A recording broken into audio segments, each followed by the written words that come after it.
Do you bleed? You will. Hey there YouTube, this is Punk Rock Matt with another action figure review.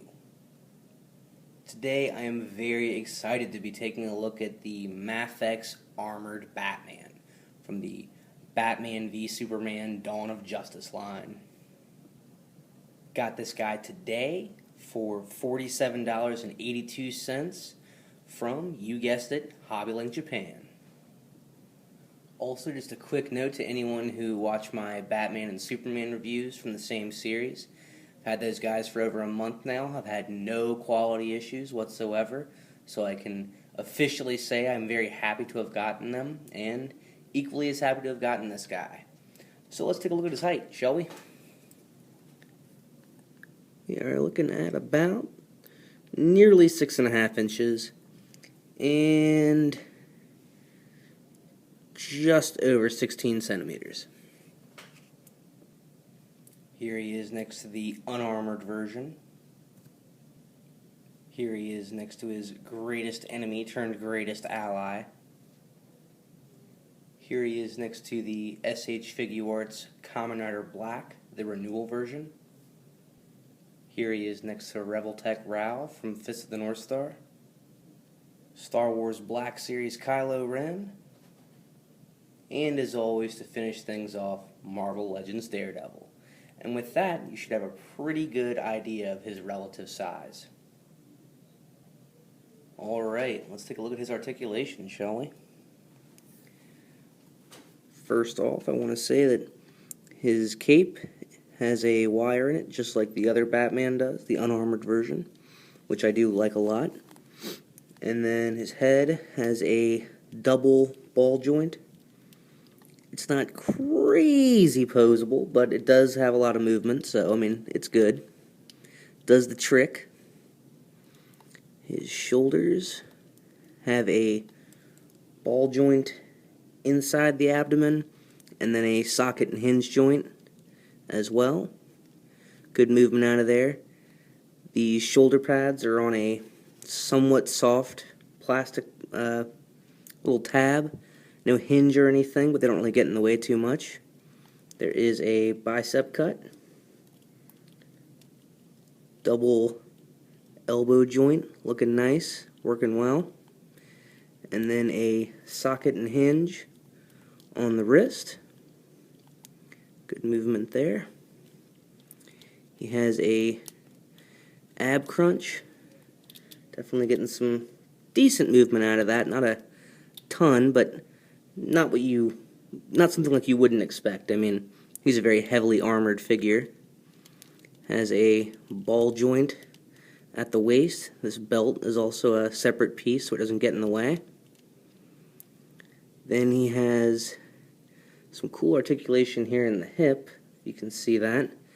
There's a hinge that lets it move up and down. And then there's a ball joint inside the hip. So he gets a lot of movement out of those legs. And there is sort of a thigh cut in there. Has a double knee joint, just like the other two figures. There's kind of a gap there, but nothing too bad. Do get some pretty good movement out of that double knee, despite the fact how bulky he is. Then there is a socket and hinge at the ankle. Some good movement there. Do get a bit of ankle pivot. You can actually turn that around in the leg so that you can rock the ankles back and forth if you need to. And then he does have some toe movement. Love those spikes on the boots. So, good stuff for him. He does stand up on his own, but it's a little bit hard to make figures stand on this material. So, I will lean him against his stand here for a little added help. Definitely like the movement on this guy, though. He actually moves quite a bit more than I thought he was going to, considering that he's the bulkier armored version, like I've said. Alright, let's have a look at his box.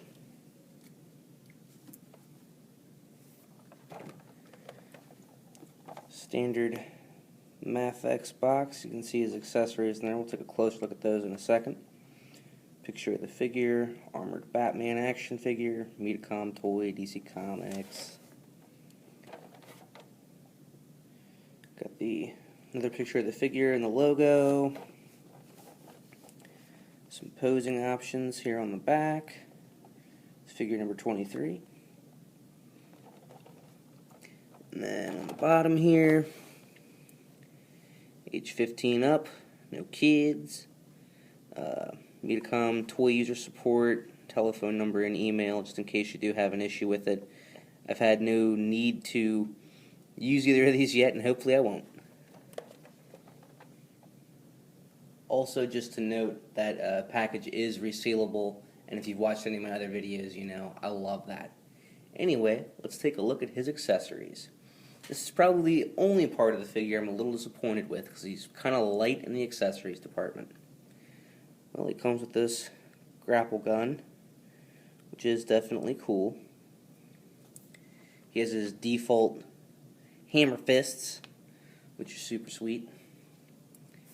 And he's got two of these gripping hands, well sculpted, well painted. And then two of the splayed open hands. Color in the palm and on the fingers. Looking very cool. And then his stand, this right here, which I am glad he came with. And it seems like all the Mafex figures probably do. At least all the ones I own do. But that's it. He doesn't come with the Kryptonite Spear, which I really thought he would. And he doesn't have a helmet that's battle damaged and showing some of his face. I can't say it's false advertising or anything. You know, on the websites I've seen, this is this stuff right here. And this is what he comes with. But I was kind of wondering if maybe there was going to be that spear, that other head. It would have been nice. But I can't really complain because I am very happy with the figure. So there's that. It does seem like a little bit of a missed opportunity, though. Especially considering he doesn't have a high accessory count. But, like I said, can't complain too much. Very happy with this figure. Really just love the way he looks. He's got some great small details, like the little clasp right there, keeping the armor on. Scratches in his helmet. The paintwork on the flesh and lips, really good. Just a really, really nice looking figure. His posability and functionality is great. Very happy with him. Take a look at his back here under the cape. Bat butt. Like the spine thing right there, that's very cool. The belt can be a little fiddly, but, you know, I mean, it's not moving around when you're not touching them, so, you know, it definitely does the trick, and it hides the gap there between the pelvis, I guess that's what it's called, and the abdomen. I like the detail work and like the leather cowl on his neck. Guess it's leather. Probably isn't. And if there's anything that's kind of a little defect with them, it's this part of the collar. I wish that was, you know, stuck down the way it's supposed to be. It's not a huge deal, and I can probably glue it in place. But, you know, it's a little thing. But overall, I am really happy with this guy. And I am looking forward to the rest of the Mafex, you know, DC Cinematic Universe releases. I do have all of them pre-ordered except for Deadshot. I probably am going to pick him up anyway, so if you're interested in those figures, you know, definitely stop by my channel in the coming months because I'm going to review all of them. And if you're kind of, you know, not sure about this guy, I know there's a Mezco release of him already that I've heard is really cool. I don't own it myself, but I'm pretty sure it's pretty expensive, and this guy was only about $50. And for the money I spent, I'm super happy. And he does go well with the other figures.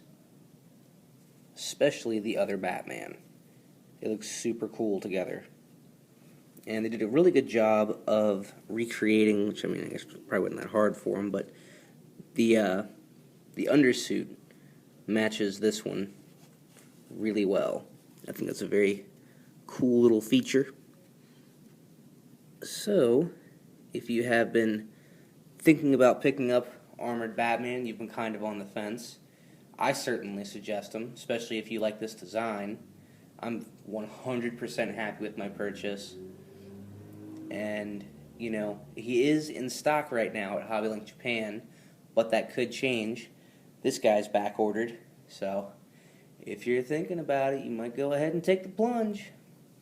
Anyway, YouTube, I really appreciate you watching, and have a nice night.